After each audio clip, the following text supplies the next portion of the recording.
Hello guys, ito nga pala ang inyong lingkod, Inday.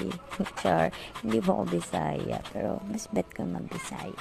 Ayan guys, kailangan nating kumayod, literal na kayod.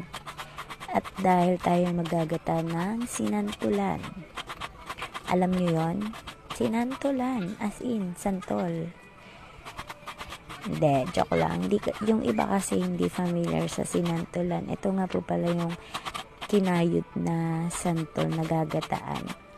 Yung balat po niya ha, hindi po kasama yung buto kasi po yung buto para po yun sa sinigang. Char. Ayan po, dahil ako'y naiibigan kong magkayod ng niyog. Bata pa lang ako, ranas ko naman yan. Nung nagdalaga, minsan na lang ako magkayod eh. Kaya parang namiss ko din. Nakakahibang pag nagkakayod ka. Tsaka yung braso mo talaga, feeling ko talaga na lumiliit na. Kasi tingnan mo naman yung pawis ko dyan, day. Tingnan nyo. Diba? Parang ilang kilo yung nabawas agad. Sa true lang.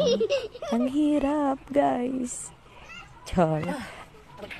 At ayan naman, napakaginhawa naman nung